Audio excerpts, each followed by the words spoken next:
Dear all, एक बार फिर से स्वागत है आपका ग्लोब मेडिको एस्पायरेंट्स में। आज जो मैं बात करने जा रहा हूँ वो कैल्शियम कंटेनिंग कंपाउंड के यूज़ के बारे में बात करने जा रहा हूँ, यानी कब किस हालत में किस बीमारी में हम यूज़ कर सकते हैं और किस किस कंडीशन में हम यूज़ नहीं कर सकते हैं, उसके बारे में हम बात करने जा रहे हैं, और कब हमें प्रिस्क्राइब करना चाहिए किसी पेशेंट को। आइए यूज़ ऑफ कैल्शियम आयन देखते हैं कहाँ कहाँ यूज़ करते हैं। तो कैल्शियम आयन जो कैल्शियम कंटेनिंग कंपाउंड है उसका यूज़ जो है हम टिटैनी में करते हैं। सबसे पहले टिटैनी में करते हैं। टिटैनी जो होता है वो मसल्स क्रैम्प्स होता है उसमें हम यूज़ करते हैं।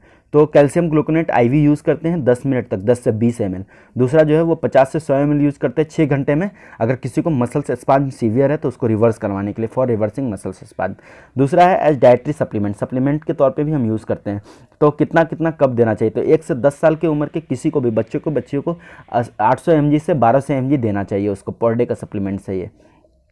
उसके बाद 12 से 24 साल के मतलब किसी लेडी को या किसी जेंट्स को, किसी को भी वो 1200 से 1500 mg देना चाहिए। 1200 से 1500 mg 12 से 24 साल की उम्र में, प्रेग्नेंट है तब भी।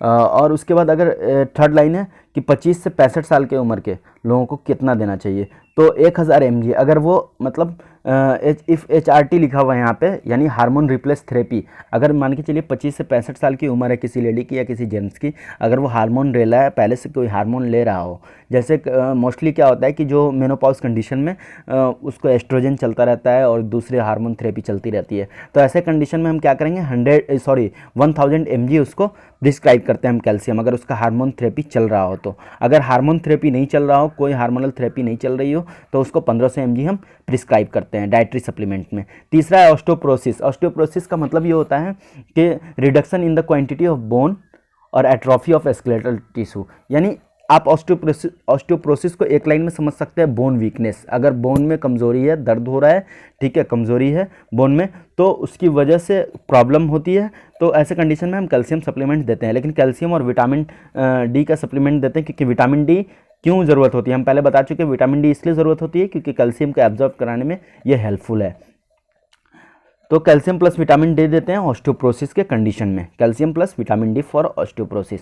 नोट यहाँ पे देख लीजिए, does not reduce fracture risk. ये क्या करता है ना, जब हम कैल्शियम सप्लीमेंट देते हैं या कैल्शियम और विटामिन डी देते हैं, तो ये क्या करता है, फ्रैक्चर रिस्क को रिड्यूस नहीं करता है। क्योंकि मोस्टली मेनोपॉज के केस में क्या होता है, जब मेनोपॉज होता है तो मेनोपॉज के केस में ना जो लेडी होती है उसका बोन वीक हो जाता है, उस केस में फ्रैक्चर होने का चांस बहुत ज़्यादा रहता है। तो ये क्या करता है, अगर हम देते हैं किसी पेशेंट को, किसी लेडी को, कि कैल्शियम और विटामिन डी उसको प्रिस्क्राइब करते हैं, तो उसका फ्रैक्चर रिस्क कम नहीं करेगा। और उसके बाद क्या होता है कि हायर रिस्क ऑफ एमआई का मतलब मायोकार्डियल इन्फार्क्शन। हम जब कैल्शियम सप्लीमेंट देते हैं किसी को, तो उसमें एमआई का कंडीशन होने का चांस ज़्यादातर रहता है। इसीलिए हम जब भी उसको देंगे तब ये हमें पहले ये लिखा हुआ है high risk of MI, so no need to giving without reduce of calcium level in blood.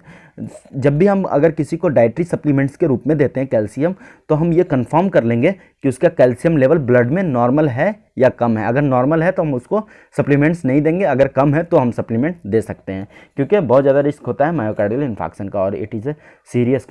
Video अच्छा लगे तो सब्सक्राइब कर दे, लाइक और शेयर करना ना भूलें, बेल आइकन जरूर दबाएं, क्योंकि अगला वीडियो पीटीएच हार्मोन पे होगा और उससे रिलेटेड दवाओं पे होगा। Thank you so much.